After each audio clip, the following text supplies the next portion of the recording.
Good afternoon, everybody, and welcome to At the Book for Thursday, February 3rd, here on Bet.NOLA.com and brought to you by Caesar's Sportsbook. I'm Zach Ewing.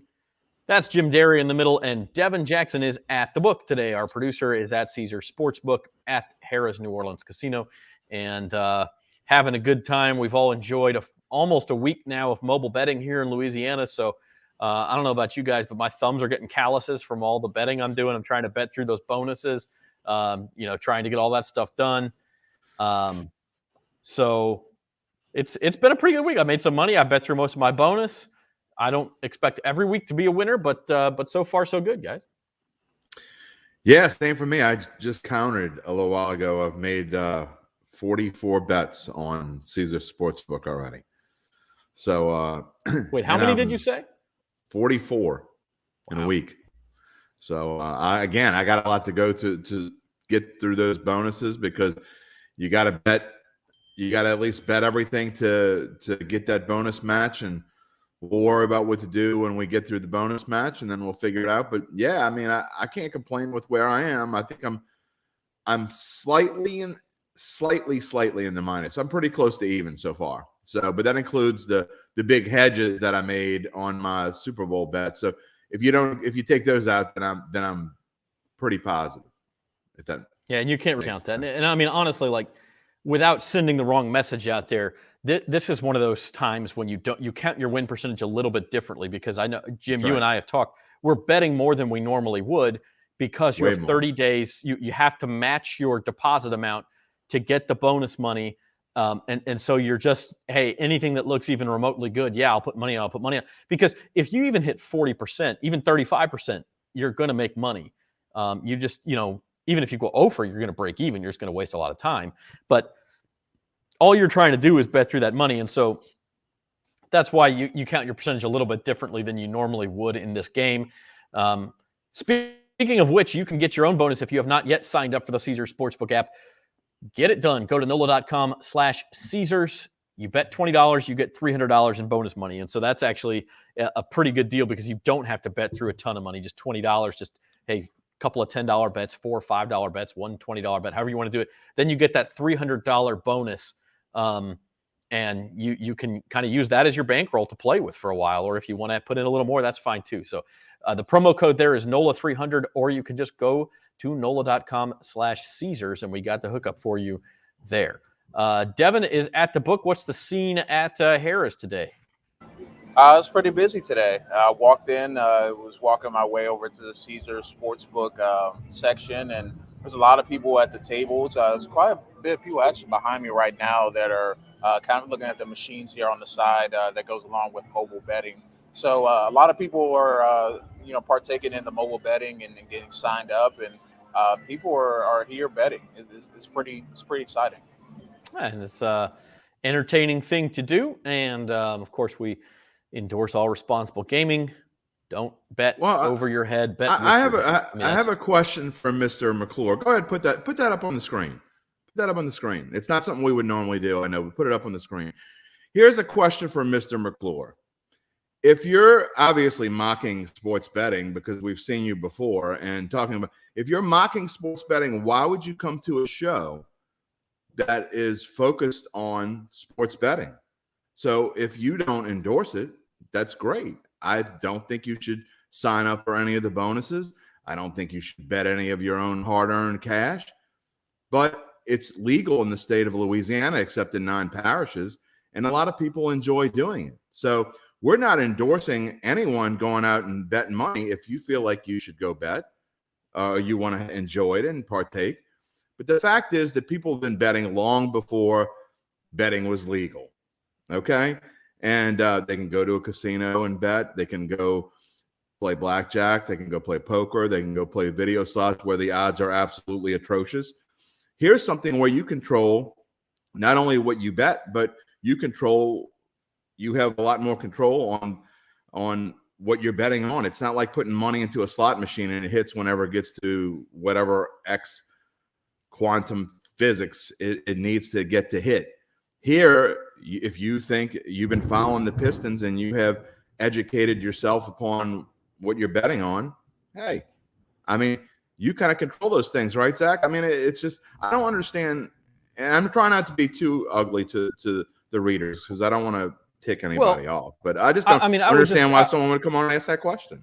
I would just say that it is a form of entertainment like any other form of entertainment. Correct. You have to be careful, and we're going to tell you every single week that you have to be careful with it. If you feel like you're in over your head, you need to stop, and we'll never not say that. But having said that, it is a lot of fun when you do it the right way, and so that's what we endorse. Speaking of which, let's tell you about today's show. We're going to talk Super Bowl 56 quite a bit, of course. It's coming up in a week and a half here on February the 13th, 10 days away, the Bengals and the Rams. We are going to talk a little basketball. We're going to talk a little golf, the Pebble Beach Pro-Am this weekend, and whatever else we want to do. Uncle Big Nick trying to stir trouble. We'll just leave that alone. I think you said your piece. I like to say my piece. Yeah, you do. Yeah, you do. The Super Bowl, by the way, as we talk about the Super Bowl here, we're going to bring on Spencer the Guru Urquhart to talk about some prop bets as well. And he has been researching his keister off, as Jim would say, in prop bets. And here's your line. It's still Rams minus 4.5, open 3.5, has moved up a point. And like we said on Monday, these Super Bowl lines tend to stabilize pretty quickly unless there's some injury or suspension news or something that would force a shift. Or big money. Yeah. But even at this point, there's so much money on the Super Bowl that it would have to be a really big bet to change the line. It seems to have stabilized at Rams minus 4.5, total of 48.5, which has actually ticked up, I think, a point.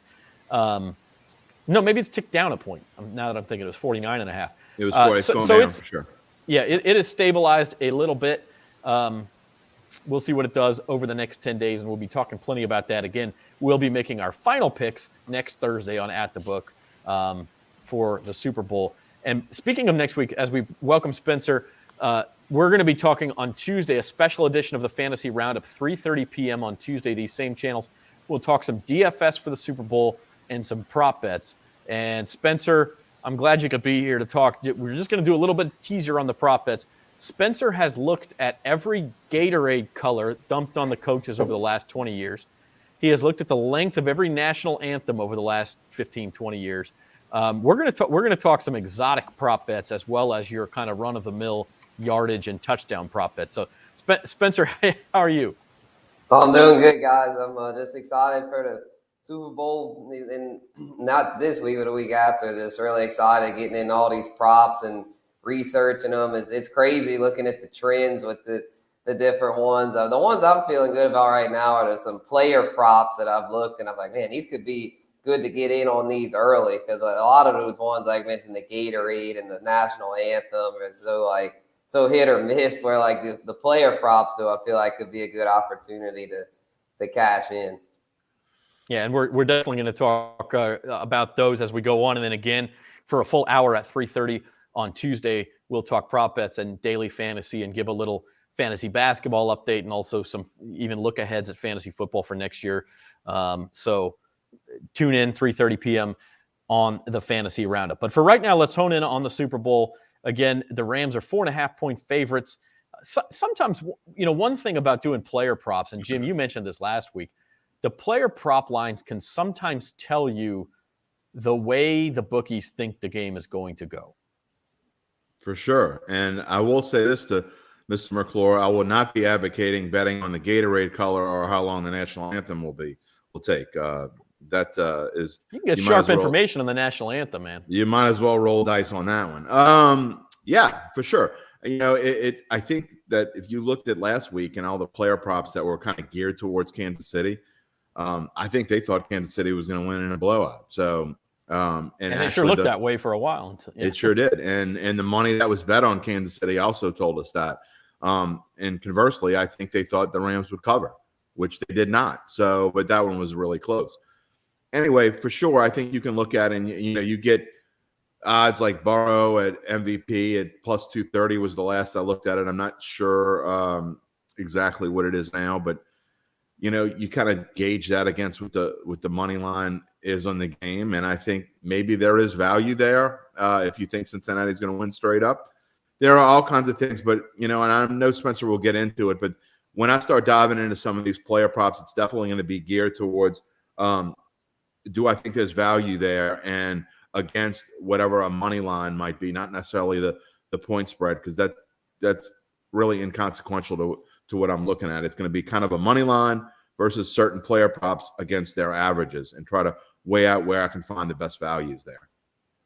One player prop that's out there, and I guess you could call this a player prop or maybe a future. It's actually been out there for a week now, Super Bowl MVP.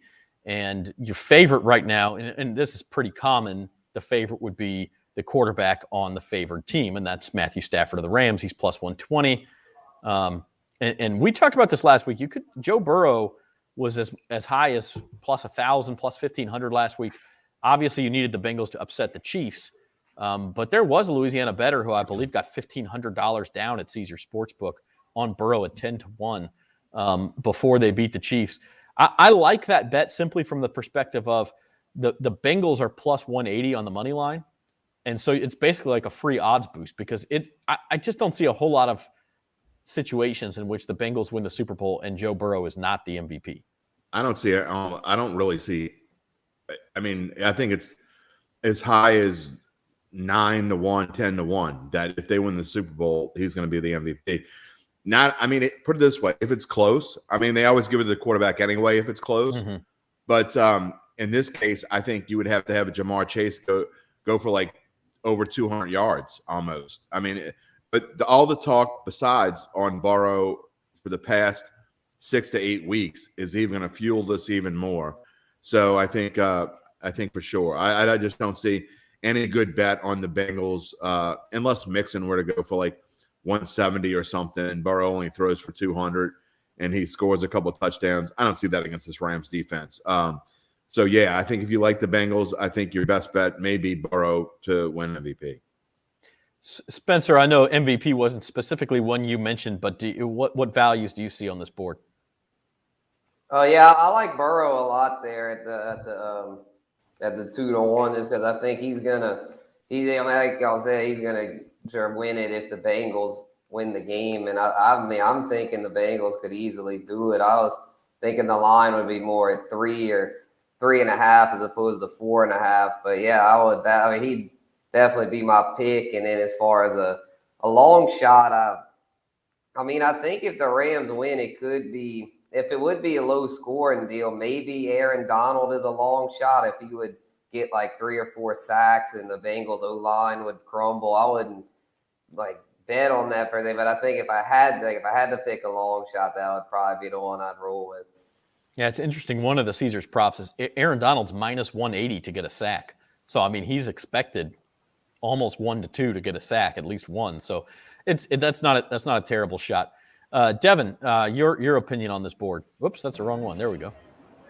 I think Cooper Kupp may have some value there. He's been really phenomenal for the Rams all season long. Could be in the running to win Offensive Player of the Year. I'm not sure when they're going to announce all of those awards, but he's been terrific. And Matthew Stafford, while he's played really well down the stretch of the season, he does tend to create a turnover or two. So if Stafford were to have, say 2-3 interceptions, but, Cooper Kupp went over 150 yards, maybe scored a touchdown or two, and maybe even got a rushing touchdown, I think maybe he could be an interesting bet. But likely if either team wins, the more likely bet would be the quarterback wins. But I will watch out for Cooper Kupp and Jamar Chase, two of the more premier receivers in this game. Yeah. Zach, can I jump in real quick on that? Can I jump in real quick on that? Just real quick. Yeah, go ahead. To back up what Devin's saying on Cooper Kupp, unlike Joe Burrow, who has been a media darling for the last 6 to 8 weeks, Stafford has been, even though he's played well the last 3 weeks, the media's kind of been like, oh, you were supposed to be better than this. So I think just going in, the mindset is that Cooper Kupp is the real reason why this offense has been so dynamic. So that's an outstanding value, I think, at plus 700 to back up Devin. And I don't like plus 120 at all, because I think there's probably, if the Rams win, I think there's only maybe a 70% chance it's Stafford, whereas it's a 30% chance it would be Kupp, Beckham, or Aaron Donald or someone else in the Akers. defense. Yeah. I mean, it's interesting. I won't be shy. Again, we're not going to make our official picks until next Thursday, but I'm leaning Rams at this point. I'm leaning a lower scoring game. And I think you're right, Jim, in that voters will look for reasons not to vote Stafford. Now, if he goes for 330 and 3 touchdowns, they're not going to have a choice.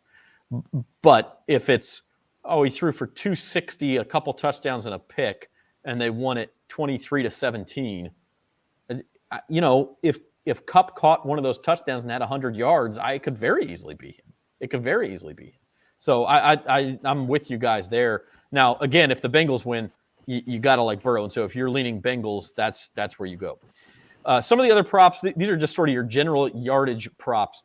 The first number you see there on the right is the odds for the over, and the second number is the odds for under. So, most of those are kind of close to your general prop line of -115, except for the 2 quarterbacks to go over 1.5 passing TDs. That's juiced quite a bit to the over. So I know one that you mentioned, Devin, was Joe Mixon to go over 95.5 total yards. I do think, and we'll talk about this in a minute, I do think that the Bengals are going to commit to establishing the run. That seems a little high for me, but go ahead and give us your thought process there. Well, I talked about it a little bit last week as well, earlier in the week too. I think the Bengals' best bet, obviously, besides getting Jamar Chase the ball in quite a bit, as well as some of those other receivers, is to exploit the linebacker mismatch. I really think the Rams' weak point on their defense is their linebackers. They have a really good secondary, and that's shown throughout the playoffs. But that linebacking core is very, I don't want to say exposed, but very weak compared to the other groups on their defense. And when you look at C.J. Uzomah, is probably going to be out for the Bengals. He was kind of their middle of the field guy. I expect Joe Mixon to be in the mix to be a really good receiving back. And while I don't see him getting like over maybe 20, 30 rushing yards, I could see him getting hit on screens, those check down plays, especially if the Rams, really, key in on Jamar Chase, T. Higgins, and that receiving group. I think there's a lot of potential for Joe Mixon to get the ball a lot, touch the ball 10, 15 times. And he's shown that he can be a dynamic running back, not only in between the tackles, but in a receiving game as well. So I really like that in terms of total yards, because while I think the rushing yards aren't going to come, I think he's going to get a bulk of that in the receiving. Spencer, without giving away your favorite picks, because we'll get to that here in a minute, but any of these lines surprise you as far as they were too high or too low? Maybe you looked into them and said, no, that's right. But you've been doing so much research on these. What stuck out to you? Yeah, I thought that, with the passing touchdowns, I thought it was a little low for Stafford and Burrow, considering that both offenses are pretty pass heavy. And then I thought that Cam Akers' total yards may have been, I know he's their primary back, but I thought it may have been a little bit high there at 81.5. A Cooper Kupp is really high at 102.5, but I can't really argue with that. He's been so good at Chase. I know Chase is a little up and down, but his was a little low, I thought, there at 80.5. Jim, any thoughts here? Yeah, where I backed out before, I'm going to completely disagree with him here. I mean, I think that number is way juiced. You look at what his numbers were supposed to be against Kansas City, and not sure what his over-under receiving yards, I think it was in the 20 range, but it was like 58 over-under, and he went over it. So I think you're giving a little bit too much credence for what he was able to do against Kansas City. And I get that the Rams have been soft in the middle, but if you're Sean McVay, what do you think the Bengals are going to try to do first? They're going to try to establish the run because they know how bad their offensive line is, and they don't want Burrow to get killed early. The Rams know this. I mean, they're going to be keying up just like they did last week, keyed on Elijah Mitchell, and were daring Jimmy G to beat him. I know they're not going to dare Joe Burrow to beat him per se, but they are going to try to take out that run game a little bit early and then see what happens with Burrow, who I think is then more likely to go across the middle. I don't know what his numbers are, but I'd be more inclined to take like a T. Higgins or a Tyler Boyd over. someone like that, because they're gonna Chase is going to be covered well, and I think it's going to be a second or a third receiver, and definitely with Uzama probably out. Boy, that's a really killer for the Bengals, by the way, to have him out. So I'm not sure about these over-under passing touchdowns. They're always a little bit wonky, and I'm with you, Zach. I kind of lean towards the under. So if you don't like a lot of scoring, it's hard to bet an over on it, even if it's low, like 1.5. So, and the only other thing I do like is I do think the Rams are really going to try to get Cam Akers involved. And so if there was one thing that I kind of like is I think that 81.5, and if you look at how even it is balanced on both sides with the 110 and the 110, I think that might be the best value on the board for me as far as value goes. Nothing else jumps out at me as far as value goes. I'll probably bet against Mixon. You can't bet against Cup, but you can't really bet on over 102.5 either. So, and Chase may be a little bit low. It gets hard talking about the passing touchdowns because, like Spencer said, these are pass-heavy teams. But, when you're talking about a low number, like a number of touchdowns, 2.5's almost too high, right? Like you'd have to juice it way to the under because you can't go out expecting somebody to throw 3 touchdown passes. So maybe the correct line is like 2, but the books don't like making it 2 because then you end up with a bunch of pushes if it's exactly 2. And so that's why you see that line of 1.5. One thing I will say, too, on Super Bowl props especially, the conventional wisdom for those who don't know, if you want to bet an over, bet it early because you're good. Well, overs are popular, right? Sure. Anybody who goes to the sports book are going to go in and bet overs. And so what's going to happen is that number's going to creep up throughout the fortnight before the Super Bowl. If you want to bet an under, wait till Saturday night or Sunday morning before the Super Bowl because you want to get that number at high. Like say you like Cooper Kupp under, wait till Super Bowl Sunday. It might be 105.5. And those 3 yards can absolutely make a difference. I mean, they really can. And so that's the conventional wisdom is wait closer to the Super Bowl if you want to bet an under. If you like an over, you have to get it as soon as possible. Same goes on the total, Zach, because I know that it went down quickly, but it went down quickly because all the sharps were pouncing on that under. But as Drunk Joe and Aunt Mabel get involved, they're going to bet the over, right? Because it's a Super Bowl, and they want to see a lot of points scored. So they bet with what they want, not with what they necessarily think. So I think that number is going to go back up to 49 at least. It may go to 49.5, and there will be value there if you like the under. If you like the over, you can't wait anymore because I don't think it's going down any lower than it is now. Well, speaking of which, I asked you all for a couple of your favorite picks. And again, we're going to make more picks next week. We got a whole week to go. But just what you're leaning toward right now, and a lot of us like some overs. I mean, we talked about that one right in the middle. That's Devin's pick of Mixon over 95.5. The top 3 are mine, and I like Burrow under 36.5 attempts at even money because I do think the Bengals will try to establish the run. And if they should fall behind, yes, they will pass. But Burrow's going to get sacked quite a bit too, or have to scramble and run. And so, throwaways, of course, count toward 36.5, but it's a pretty high number. I like the under there. Kupp and Rams win. Listen, I've said it before. I like the Rams. They're juiced to -2. Is it -210 right now? And if you can add in a Kupp TD and get that all the way up to +120, I like that value. And then similar to what you were saying, it kind of scares me because Jim and I agree on a lot of this stuff. But I like Akers to go over 59 rushing. And again, Kupp to go over 102 receiving, that's a big number. It's a little bit of a risk. But I think Akers goes way over 59. I really do. The Bengals have given up 5.8 yards per carry in the playoffs. I mean, if you look at it, it's pretty amazing the Bengals are in the Super Bowl. It's a credit to Joe Burrow because their defense has been so-so. Their offensive line's been less than so-so. Their running game has been so-so. Their pass rush is good, but their run defense isn't so good. So, I mean, they get a lot of credit for what they've been able to do and put pressure on the quarterback, and they really kind of did it last week, right? But they're not as great when they're trying to – if you got a really good runner, and I think Akers, he gets too much grief for the 2 fumbles that he had in a couple weeks ago. But really, I mean, he is a really good back, and I just think that's a great number right there. I'm not sure about the Kupp thing again, but I think it's a great number. But I really think you're getting a lot of that juice, that third one down at plus 240 on whether Kupp gets there. And, because I think Akers is going to get to 60. In fact, if you just look at his regular line, it's, I believe, 62.5. And so 59 is a little bit low. And then the bottom three here, Spencer, these are your picks. Burrow over the 1.5. You're willing to lay the juice there. OBJ, and then I'll tell you right now, I disagree with you on the bottom one. I don't think the Bengals go over 21. But tell us your thinking.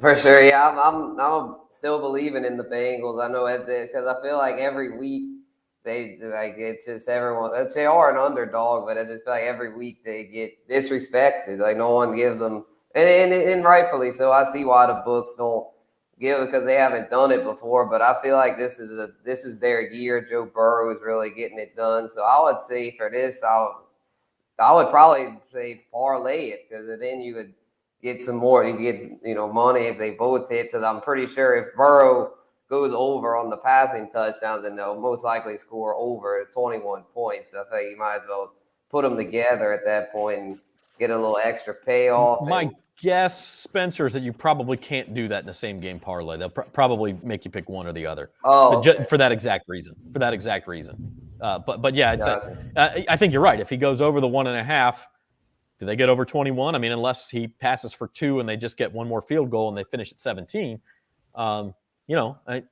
That's a possibility. But yeah, it's Zach, more than one way to look at this. Here's why that's not a good value. And look, I'm not saying Spencer's wrong. I don't have a feel for this yet. I still haven't finished my handicapping. But if you go by what Vegas thinks the implied score is going to be, the implied score is the Rams win 27-22. So you're laying 135 to say over 21. To me, that's kind of a high price to pay to just take a team over there. Now that's if you think the Bengals are going to win, and if you think the Bengals are going to win, then you're better off just playing the money line, or just taking the spread at minus 110, because I think minus 135 for to go over just by 1 point, what their implied score is going to be. I think that's just too high a price to pay.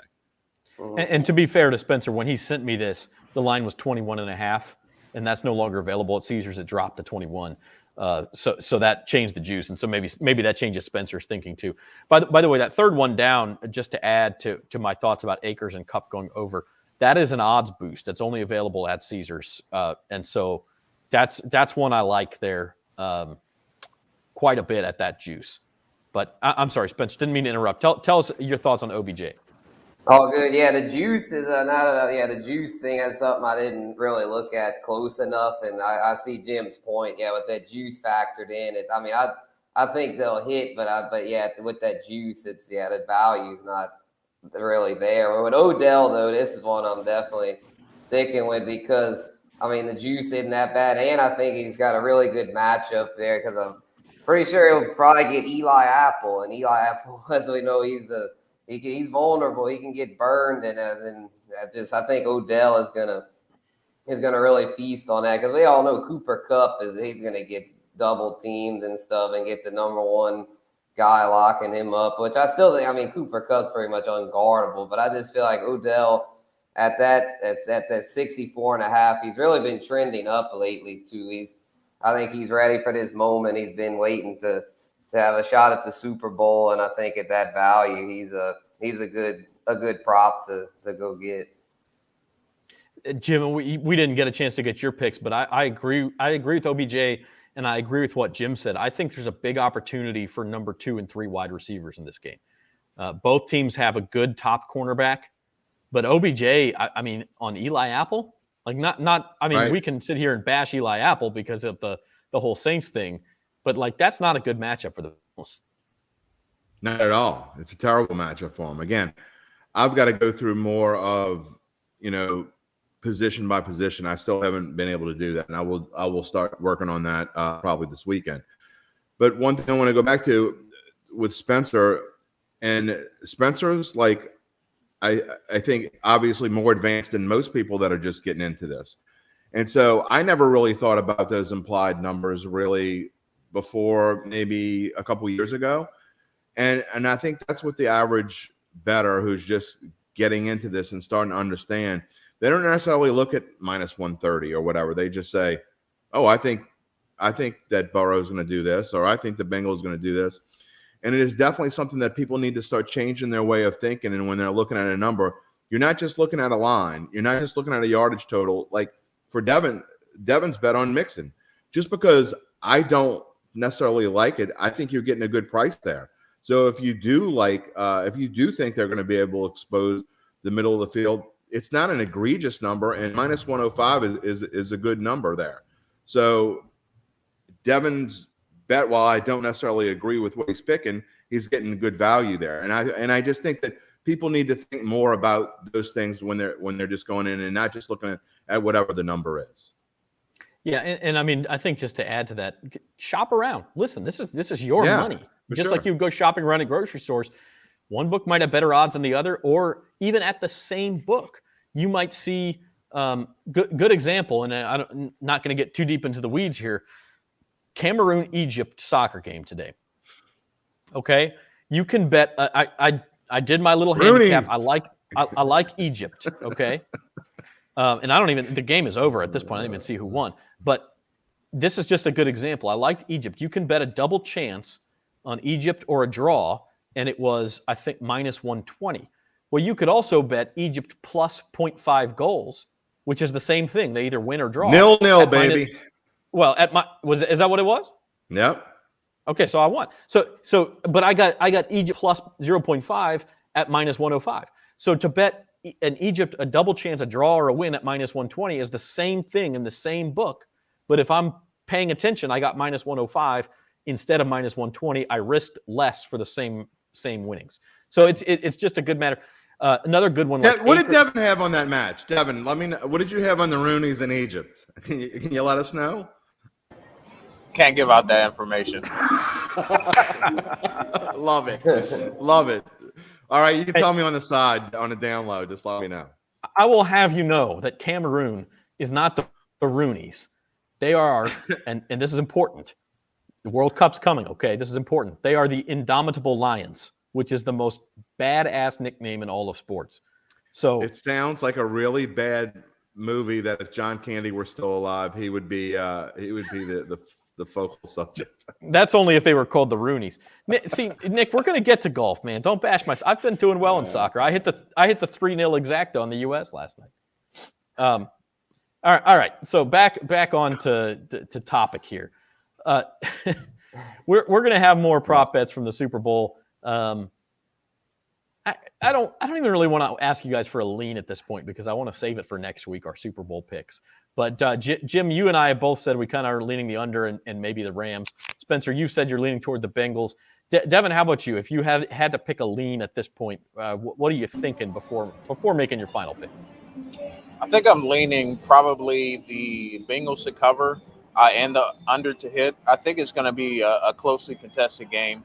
I think both teams are going to come in with a great game plan, and it's really going to come down to the second half adjustments, and if the Bengals can kind of get over the nerves of the game, especially with a good portion of the Rams being back from that last Super Bowl appearance. But I just think that this game, it's not going to end up in a blowout. I just have that feeling that both teams kind of took a different path to this game. The Bengals are ahead of schedule. Rams should have been here all along, but it took them a while to kind of get everything going. But I really think, we're going to see individual matchups be exploited. So I think both teams are going to find a matchup that they like and continue to exploit it.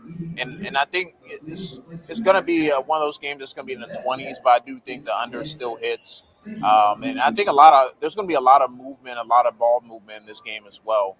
But I have a feeling once both teams get near the red zone, there's going to be a lot of settling for field goals because I think both teams, while they're explosive offenses, they both have some issues, especially in the playoffs, converting touchdowns. So we'll talk more about that. By the way, you had mentioned earlier Kupp being up for Offensive Player of the Year. The NFL Honors Show is next Thursday night, February the 10th. So that's when you get your regular season MVP, Offensive Defensive Player of the Year, Comeback Player of the Year, all that kind of stuff, and next year's Hall of Fame class as well. So that's a big night next Thursday night. Before that, on Monday, we'll have Bayou Bets, of course, and we'll talk about the weekend that was and dig more into the Super Bowl. And then on Tuesday, Fantasy Roundup 3:30, Spencer and I will just kind of have a prop bet special. Maybe we'll invite Jim on for that show. Jim likes his prop bets. Spencer, give us a little tease for something interesting you have found out already. Again, we're going to get really deep into this on Tuesday, but tell us something interesting you found out about some prop bets as a tease. All right, yeah, I noticed that for the Gatorade color, it's pretty interesting that that orange and blue have been by far the most common in recent years. And early on, it was mainly clear, which is just water. That was the most common thing. Just they would say Gatorade on the thing, but it was really just water inside. But lately, it's been actual Gatorade, but it's usually either blue or orange. And another weird thing, red has never been poured. They've never had red Gatorade, which is a very common Gatorade, but it's never happened. Maybe this is the year red gets in. It stains the uniform. That's probably exactly what it is. Although I can't imagine that blue or orange or purple doesn't. So I don't know. But no, it's interesting. I mean, one thing to do, I was looking at your list of the Gatorade colors, and like Bill Belichick, half the time has had blue and half the time didn't have Gatorade dumped on him at all. He just gave the stare down to his captains, like, don't you dare. You know, oh yeah, he hated it. I watched some videos on different ones, and he would it's like a lot of coaches would be like, just laughing off, but he'd be like, oh, he'd be pissed. He'd be pissed if they dumped it on. But it's two coaches who've never won, so we don't know. I mean, remember when Saban got really didn't win, and obviously Zach Taylor. Remember when Saban got super ticked off that they dumped the Gatorade on him, and he got blasted in the media about it, and the next year he made it a point to with the big fake smile, and when he got it dumped on him the next time, and he was like fake hugging people, and the guy has no personality. But that's another story. Yeah, not to get off topic. We're talking. Do you about remember that? Colors, I mean, so. Well, it was, and that I specifically remember red Gatorade for that. I mean, you can go back and look it up. Like he got super ticked off, and I don't know why I remember this, but when he got happy, the next year when they dumped it on him, it was some light color. It was either the yellow one or the clear. I don't remember, but which doesn't make any sense because he's wearing red anyway. So, no, I think when he got super ticked, I think he was wearing that white. I think he was wearing that white Bama shirt. Saban thinks on such a higher level than the rest of us that who knows there's no doubt exactly about what that. The problem was. Get to a couple other things here to kind of preview the weekend before we wrap things up. And one of them, just looking at some NBA championship odds, it's amazing. I bring this up for a couple of reasons. Number one, do y'all remember when the Lakers were like the second favorite at 3-1? And I think Jim and I both said, don't bet on the Lakers. They're not good enough to win it. They hype, hat, no cattle. And now they're down at 18-1. I still think they're overpriced. They might not even make the playoffs. Way overpriced. The Bulls are a way better bet than the Lakers. If you put them at the same number, I'd take the Bulls over the Lakers. The other reason I bring this up is because there's a couple of teams on here I really like, and that's Suns at plus 650 and 100%. The Bucks at 7-1. And both these Suns look like they're going to have the number one seed in the West. And yes, I know Golden State's there, but that means they're going to have to come to Phoenix. Same thing with Milwaukee. They're like a couple games out, but I think my money would be on them getting the number one seed. They're the defending champs. Nobody's talking about them. They had the same team as last year. And now you're saying the Nets are going to have to come to Milwaukee for a game 7. I think both of those have great value in Phoenix and Milwaukee. I think I love Phoenix. That's my number one play. I don't understand plus 650. I got them last year, I think around the same time for like plus 1100, which I didn't understand either. Now, obviously I didn't win it, but I still thought that was a great price.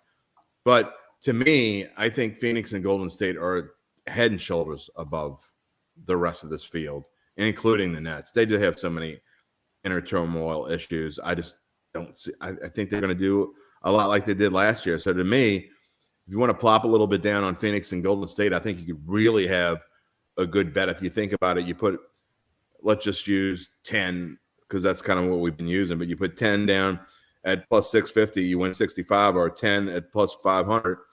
You're putting 20 down to win at least 500, 2.5 to 1. I think there's a better than 2.5 to 1. The NBA champion is either Golden State or Phoenix.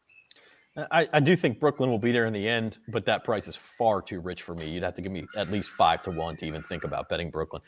Spencer or Devin, your thoughts here on these odds? If you had to make a play, what would it be? Yeah, I don't know how the Nets are the favorite. I mean, with all the turmoil that y'all mentioned, it's Kyrie Irving situation. He's still just a part-time player. I mean, if he had gotten the vax and was back full-time, even then I would probably be like, I shouldn't be like lower than 5 to 1. But at that, I don't understand that at all. And then KD's still out, so that just boggles my mind. But as far as a good value here, I'm thinking the Bulls there are pretty good, but the Heat, the Heat, if healthy, with Jimmy Butler, Bam Adebayo, Kyle Lowry, they've got a good core there, and then they've got a good supporting cast with Tyler Herro, Duncan Robinson. I mean, that's a team that could be a sneaky play. Devin? I still like the Milwaukee Bucks to get back to the NBA Finals. I think 7 to 1 odds, you're gonna get good value. I understand they're not as good or haven't been playing as well as they have last year. They've been blown out a few times this year, but they still have the reigning Finals MVP in Giannis Antetokounmpo, and whether or not they get the 1 seed, and we'll see what happens. I still like the Bucks and what they bring. I think they still have tremendous value to make it back to the finals. The Nets, we don't know how healthy Kevin Durant's going to be down the stretch. Obviously, the situation with Kyrie Irving. So when you look at this field, I still like the Milwaukee Bucks, because when you look at the Phoenix Suns and Golden State Warriors, I know Golden State's been playing phenomenal, Steph Curry, Klay Thompson, but there's no one on the Phoenix Suns or Golden State roster that will be able to stop Giannis. And we know teams that typically win the NBA title, they kind of, the next season, they don't always come and ready to play every single night because they're looking for the long haul, not necessarily what's going on during the season. But when I look at this list, it'll be hard for me not to pick the Bucks here, because we've seen them do it. And Giannis, especially in the playoffs, he turned out to be pretty unstoppable. No, I mean, I agree with you, because I think before the season, I was real careful not to put too much stock in Phoenix or Milwaukee because of what you said. You make the finals one year, there's sort of that natural letdown, and because the season didn't end until July last year, is that going to be even exacerbated even more? The answer is no, it hasn't. Both teams are playing real well, and so now I'm sort of starting to buy in on both of those teams, as I said. So we'll see what happens. The other thing I wanted to get to real quick, the Pebble Beach Pro-Am in golf, these are odds as of 4 o'clock, so about 45 minutes ago. Yeah, Hoagie's not going to be plus 1,200 anymore. No, he's going up because he's at 9 under with a hole yet to play. So love him. I have to say, is that Hoagie like the sandwich, or is that Hodge like Merrill Hodge? I thought it was Hoagie, but Nick Marks would know better than me. We'll see if Nick's still listening. He can chime in there somewhere. I do. Sometimes I wish these futures you could bet the opposite, because like Jordan Spieth's not winning this tournament. Give me minus 2,000, and I'll just wait until the weekend and cash my.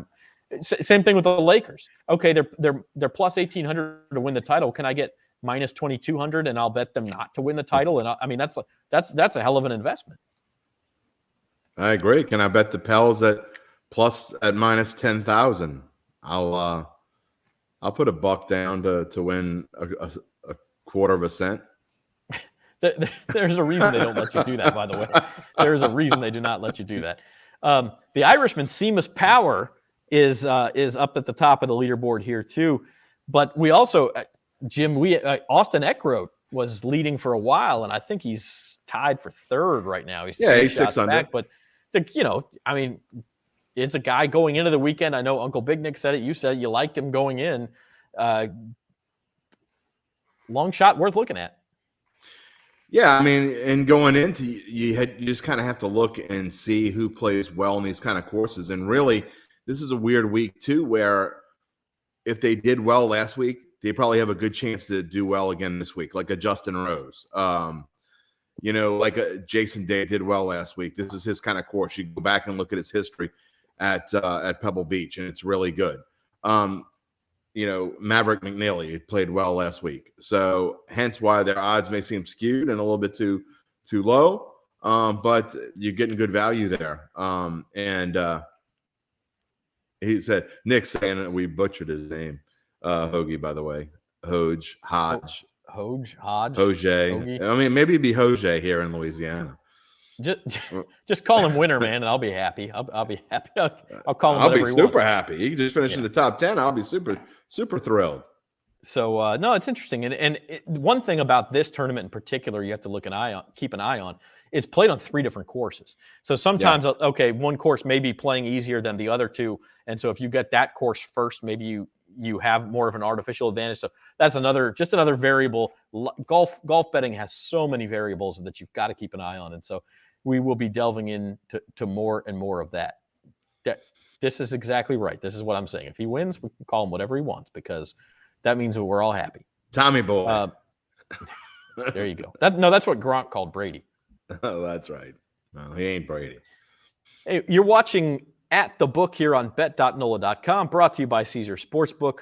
We've got a new feature on bet.nola.com. It's called Daily Best Bets, and we started it to coincide with mobile sports betting going live in Louisiana. We've been doing it for about a week. We've done pretty well so far. We're up, we said $52. I get 5 units we're up, let's say, depending on how many units you want to bet. Pretty good stuff. Here's what we've had this week. Jim, you, Spencer, and I have all taken part in some of this. And frankly, we've won every time we've kind of had normal juice, the -110s and -120s. It's when we've been going into the plus odds, we've gotten ourselves in trouble, which is probably a lesson for everybody. Yeah, but it's still fun to put those in, right? If you just look at the average Joe Blow lines, we've done extremely well. And maybe we ought to separate that in our results. I don't know. But there's a reason why something's plus 650. It's supposed to hit basically 1 out of 8 times. So you're not going to hit those a ton. But at least we back the reasons why we like them. And if someone looked at the parlay Pelicans, Bucks, Nuggets, Suns, for example, maybe they like 2 of those. Maybe they say, I like the Bucks and Nuggets, and they take those 2 out of there and can make that parlay for themselves or something along those lines. But, I believe the Nuggets were the only one of those teams that lost. I believe. Yeah, that was a parlay I'd put together. Yeah, 3 of the 4 hit, the Pels, Bucks, and Suns. I was feeling good. Like, the Nuggets let me down there. I was hoping the Joker would come through, but yeah, the Timberwolves, I kind of underestimated them. That's who they were playing, and the Timberwolves have really been trending up as of late. I will say this: if Zach Ewing puts a soccer bet in there, you probably ought to bet. I was hot on soccer this week. In fact, as a bonus, Devin Jackson's college football picks. Yeah, the bonus on that U.S. Honduras, I said bet the 3-0 exacta and bet Pulisic to score, and we got both of them. And also the U.S. to win both halves, we got that one too. And so that was a good night for me. And the World Cup qualifiers will be back in March 24th, I think it is. And before that, we'll have plenty of club soccer too. So I'll have some soccer picks for you guys. Today's picks, one of them obviously you can't. Although I think Day is still right around 20-1. He finished at 4 under. And so if you still like that, you could still bet it. In fact, actually, the odds are probably lower than that now. I'll go look while you're talking about it. Yeah, and then the other one, Jim, is Suns over Days at 2,200. Yep, 2,200. Exactly what it was before. So if you still like it, you can still get it at those odds. The favorite, by the way, the co-favorites now are Seamus Power and Patrick Cantley, plus 350 each. And Hoge, Tommy Boy is at 6-1. So those are your 3 favorites right now. The other one, Jim, you put together this morning's daily best bets, Suns money line over the Hawks. I am curious, the money line instead of the 4.5-point spread. What was the thinking there? Because the Hawks have played very well as of late, and they've played a lot of tight games. And in this series, they played very well at home. So the Suns have been on a mini road trip. They won 11 in a row. They've won a lot of games on the road too, but I just don't trust the 4. So I'd rather just take the 2-1 odds, basically, that they're going to win the game outright. And in fact, I think going back on it, I did a parlay this afternoon at the Suns money line in San Antonio at plus 6.5. And that got me a pretty good, it's plus 196 on a parlay. So I'd almost rather take the Suns money line and parlay it with something else. But I think you're getting enough. I don't normally like money lines when you're going over 200 in any scenario. But In this case, I do, because I think the Suns match up well with the Hawks, but the Hawks have been playing well, and so I do think it's going to be a tight game. I just didn't like that 4 points. I think it could be a 2 or 3 point game, and I think it's safer to just take a chance there. We will wrap things up with final thoughts here before we go. But before we do that, I do want to let you know again, go to NOLA.com/Caesars. You can join the fun. Bet $20 and get $300. We've got that offer for you ready to go right now. NOLA.com/Caesars. Or if you go through the App Store, just make sure you put in the promo code NOLA300, and you're going to get that $300 bonus. You missed out on the first week of fun, but there's plenty more to come. The Super Bowl is obviously around the corner. Golf, basketball. And so on that note, but before we go here on At the Book, ask each of you guys one thing, since it's our first weekend really without football since August. Shed a tear for that. I mean, I'm not counting the Pro Bowl. I couldn't even get a line on the Pro Bowl, by the way. Nobody even knows who's going to play. Give me one thing you're looking forward to this weekend, the first weekend without football, that can keep people interested. Spencer, you first. All right, yeah, I've been having a lot of fun with these basketball props, especially the player props scoring wise. Like, I did really well last night. I believe I did like 5 or 6 players and hit on. I think it was one of the guys didn't play, Aaron Gordon. He was out, so that one voided. So out of the 5 I hit 4 out of 5. I had 3 overs and 1 under. And the only one that didn't hit was Ja Morant over 27.5. And then all the others hit. Jared Allen hit the under. The dude for the Magic who's been hot scoring, he went over, as well as a Kyle Kuzma. That was the one I bet the most on, because with no Bradley Beal, I figured, well, he's definitely going to go over 19 points. And sure enough, he had 24. So, yeah, I've been really enjoying that as a fantasy enthusiast. I like keeping up with how individuals are doing during games. So, yeah, I'll go hit up those basketball props. There's some value to be had there. He's the guru for a reason. All right? That's all I'm going to say about that. Devin, one thing you're looking forward to this weekend? Well, while there's not, NFL football or anything on, they do have some all-star games going on college-wise, and something for you guys to keep in mind. On brand, baby. On brand. But something for you guys to keep in mind. I don't know how soon the odds come up for like NFL draft stuff, but I would put money down on Malik Willis being the first quarterback taken in April. So that's something to keep in mind for like future bets, regarding the NFL draft. But teams fell in love with him down at the Senior Bowl, and I would not be surprised if he was the first quarterback off the board. I love it. I love the advice. I don't believe a lot of draft props are up yet, but those are coming, especially after the combine here at the end of the month. Those will be coming, and we'll talk a lot about that in March and April. Jim, one thing to look forward to this weekend. I'm looking forward to Devin wearing a Liberty jersey. I mean, I think it should happen. He loves that team. Liberty. Yeah, exactly. All right. I think the Saints coaching talk is going to be coming to a head soon. I think they are going to I really think I have a feeling they're going to make a hire before the Super Bowl, whether it's Dennis Allen or not. Jeff Duncan is coming on Datitude tomorrow morning. Shameless plug. Not shameless power, shameless plug. And we're going to be discussing. He had his odds up yesterday on who he thinks is going to be the coach. My gut still, I've got this weird feeling it's not Dennis Allen, but we're going to be talking about that. And then Uncle Big Nick's going to be coming on and giving us some golf logic, which ought to be interesting. So those are the 2 things I'm looking forward to for Saints coaching search and golf. And it'll be golf on the television all weekend at the Dairy House. All right. And I'll tell you to tune into some college basketball, some really, really good games this weekend. Starts tonight. I don't even know who LSU plays this weekend. It starts to LSU plays Vanderbilt on Saturday. That's not really one of the good games. It is a road game, and LSU's got to get back on track. They're in a free fall right now. Did they lose there last year? I can't remember, but I will say Arizona, who I really like. I've got some futures bets on Arizona to win the national title. They host the Southern Cal schools. Both of them are very good. UCLA whipped them in Westwood a couple weeks ago. So I like Arizona to get some revenge tonight. They're laying 6.5. And then they get USC on Saturday, so that's another good game. Baylor and Kansas on Saturday. I mean, come on, that's one of the games of the year. Duke, North Carolina. So it's a great weekend for college basketball. So check out some of those. You can put together some parlays. You can do whatever it is that you want to do with those on the Caesar Sportsbook. So with that being said, we got the whole crew today. I was happy to do it. And this has been At the Book for producer Devin Jackson, Spencer the Guru Urquhart, and Jim Derry.